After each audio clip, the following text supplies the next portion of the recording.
I'll throw one out. How about Gary Patterson? Hey, that actually might work. It makes sense, which is why it won't happen. But, that's a good one. I like that. We all don't go anywhere. It's getting late on the East Coast, but we do want to bring on a couple of our guests with us here at College Football Dogs.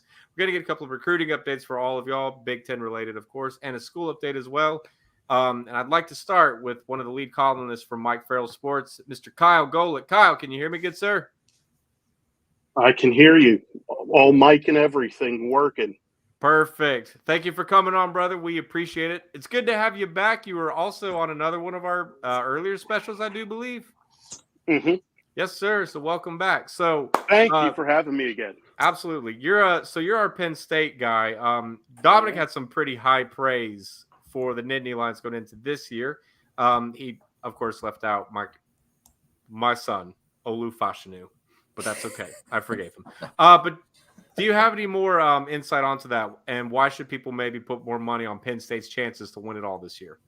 So if you were riding a New York subway today and you picked up the New York Post, you'd find in there that they're proclaiming Drew Allar to be the future Heisman Trophy winner this season. He's 6'5", 245. He put on 10 more pounds of muscle. Okay. So what? He is the first Penn State quarterback in my memory to be huge. No, we had some big ones. Remember, we had Michael Robinson. And remember That's they true. hit on Brandon Owens against Minnesota. So he's the first quarterback I have seen being able to make all the throws. Like, everyone touted Christian Hackenberg. He had the 5-star rating. You look at it and you go, what happened there? He just was missing something. And the big thing that Penn State's been missing in the Big Ten East race is when you look talent for talent at all levels, they've always been a quarterback short between Trace McSorley, who was like a very good plus college quarterback, and Clifford, who was a very good quarterback at the college level. Sure. When you're going against Ohio State, and look at the last decade since Braxton Miller, okay, they've had the Big Ten Offensive Player of the Year at the quarterback position on a monopoly, whether it's been Braxton Miller, whether it's been J.T. Barrett, whether it's been Justin Fields, whether it's been Dwayne Haskins.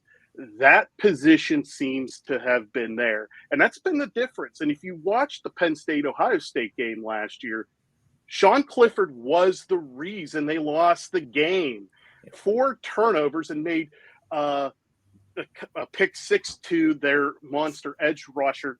And I'm going to try to say this, JT Tuimoloau, sure, who's a 5-star from Washington. Good job, Kyle. I try so hard. What has me excited this year with Allar is he can hit and make any throw happen. His physical intangibles are there. If you just watch the mop-up duty, if you're looking at the stats, there's not a lot of stats to go with it. But if you look at the action, you actually watch the throws that he was making. Clifford got happy feet last year, and he always tried to force throws, and he couldn't make like the throw that needed to be done. I think really this year, his question is, Parker Washington left a year early to go to the NFL. I think they're going to miss Brenton Strange at tight end a little bit. They still got 2 great tight ends in Tyler Warren and Theo Johnson. So I really like the vertical weapons, and they did well in the transfer portal, got Kent State's Dante Cephas in at Penn State. So, I think, Matt, you saw firsthand last year the curb stomping that happened at Jordan-Hare Stadium, courtesy All right, of thank you, Lions. Kyle, for coming on. It's been an honor, man. So we'll catch y'all next time. No, you're right. I did see a lot of. I did get to see. Did you leave the stadium early? Were you just like, this is over, I'm booking out of here? So I was actually watching it from a bar called Walk-Ons in downtown Chattanooga. Rest in peace. They closed, but hence I said rest in peace. I have this policy. Both me and my dad, we finish every game we start, no matter how good or bad it gets. So So, you know, I'm I proud toughed it of you out. for that. I had thank you, man. Pray for me. I remember that hit Owen Papo did on Sean Clifford where he just knocked his socks off. And for a second there, I was like, oh, yeah. Oh, we've got them. We've got them right where we want them. And that was the last moment of joy I felt for the rest of the college football season. 41 points later. Yeah. It was the worst loss Auburn had at Jordan Hare since 1983, if I'm not mistaken. No, that's right. I had the Caretaker, the musical track of the guy losing his memory and he's just listening to sad jazz music or whatever. That was playing on my head for the rest of the day, or the rest of the year actually. But so yeah, but if 13 returning starters, many of those I did get to watch last year. As you said, Kyle. I'm not seeing enough love for Kalen King. I feel like on preseason All-American. How aren't you? He's either rated the top cornerback, or he's behind Kool-Aid McKinstry. He's the top graded cornerback by Pro Football Focus. What more love do you want from him? You see, that's why I'm not seeing enough of him, because everyone's talking about Kool-Aid. Just because of Alabama bias. I do think Kalen is a better cornerback, though, and I think he'll go higher at the end of the day. Because scouts love to scout the helmet, first off. So I think, okay, not getting enough love was the wrong thing to say. I should have said I need to see more of him and less of Kool-Aid. Because there is a debate. There's other football to watch than SEC. I know you guys. Yes, my favorite was Pac-12 After Dark. Oh man, rest in peace. Oops. Kyle, is there speaking of Penn State players, a lot of our fans are recruiting season's in full swing right now. I mean, when is it not? But we've had a couple of big names go to Florida State and Auburn the past couple of weeks. I'm just wondering, is there anybody on Penn State's radar maybe we should write down, keep an eye on? Any flips, anything coming in? What you got? So Penn State has a top 10 class right now rated by 24/7. A lot of that's highlighted by a quartet of recruits that are the top prospect in their states. Quentin Martin is the top athlete in Pennsylvania. He's number 4 at his position nationally. He should earn a composite 5th star by 247. Tight end Luke Reynolds is another Pat Fryermuth. He's the number 1 prospect out of Connecticut and rated the number 3 tight end in the country. Liam Andrews, who is a big-time tackle out of Massachusetts, is a 4-star behemoth. Think of Francis Mauigoa, who was in a big recruiting battle last year with Miami and Alabama that ended up going down to Miami. That was a big one. Josiah Brown is a wide receiver out of New York. He's the top prospect out of New York. 6 foot 170, a pretty good monster. And a 5th guy to bring up is Donovan Harbor. He is the top offensive lineman out of Wisconsin. So that's a pretty good haul right now for Penn State. They're in the top 7.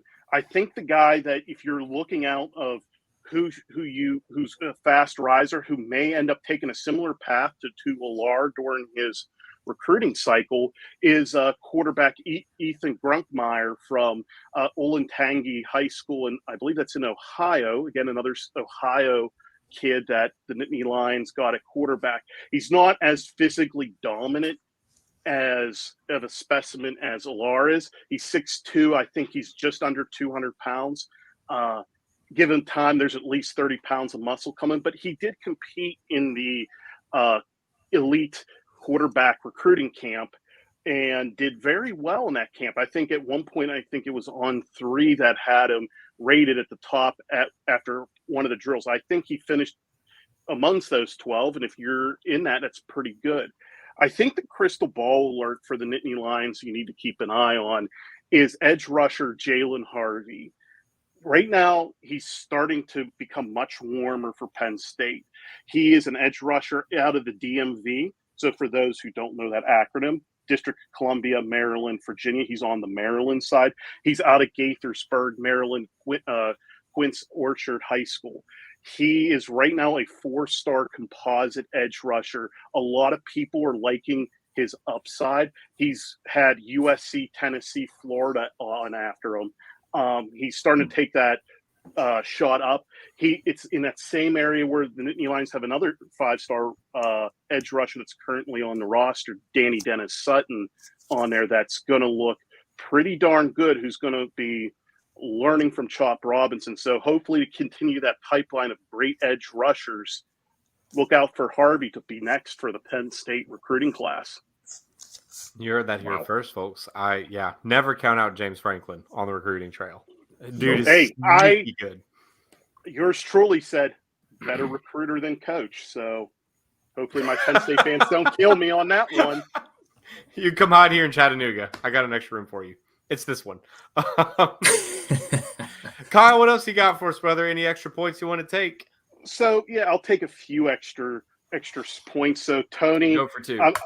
I'm gonna probably smack some of you guys around a little bit here. So I think Tony, he's been watching LSU football way too much, and he probably wants to forget about the Wisconsin loss at Lambeau Field. But does he remember Russell Wilson, Monty Ball, Nick Toon, and how explosive that was? I think the question is, why hadn't Paul Chryst, and probably why he got fired in October? He had a 5-star quarterback in Graham Mertz, never got that to fruition. I think now, kudos with the game ball, I think that's happening. I think a guy you need to keep an eye on the Big Ten circles, and that from Wisconsin, is Meama Njongmeta, who is the highest graded linebacker in the conference. Now, when you think about that, it's a conference that has Abdul Carter out of Penn State and Tommy Eichenberger from Ohio State. So he is really, really good. Had 12 and a half tackles for loss, 95 tackles, I believe 5 sacks last year. He's going to probably take another big step up. Dominic, I got to ask you this question. So do you think Brian Ferentz is going to meet his designated performance objectives in the new contract he had to sign during this offseason? What are all those? I don't know if I know all those. Score points. Score points. Yeah, absolutely. Put numbers up. So it actually specifies a number in the contract. Iowa must average 25 points a game. It's dumb. Just fire him. And they must win 7 games as well. And they're allowed to go to the bowl game 6-6 for him to get that 7th win. Now, keep this in mind. Last season, they were 123rd passing offense, 124th rushing. And they were 130th in first downs. Luke Lachey is the better tight end than Eric Alt at Iowa. Cade McNamara may help. They're going to be tricky. I don't think they're going to get to 25, and I think they're going to be firing Ferentz. No, but I will say this, that they haven't had a quarterback who's thrown over 60% in completion percentage there. So Cade McNamara does that. Iowa? Did you watch the Iowa offense? Just the defense I watched. Apparently. I mean, they like putting 3 tight end sets out there, and it's just like these quick 3-yard hitches, and he still can't hit them. So I don't believe McNamara. I think McNamara will be improved. I don't see him getting 25-0. That's my prediction. No, I don't see that either. I don't see that either. I'm with Kyle all the way on this. When they announced that, it's the dumbest thing ever. Of course, your job is to score points. You're the offensive coordinator. That shouldn't have to be written in there. If you're dating someone and they cheat on you and you're like, oh, I'll forgive you, but you have to don't talk to any other girl. Don't talk, delete those numbers. Break up with them.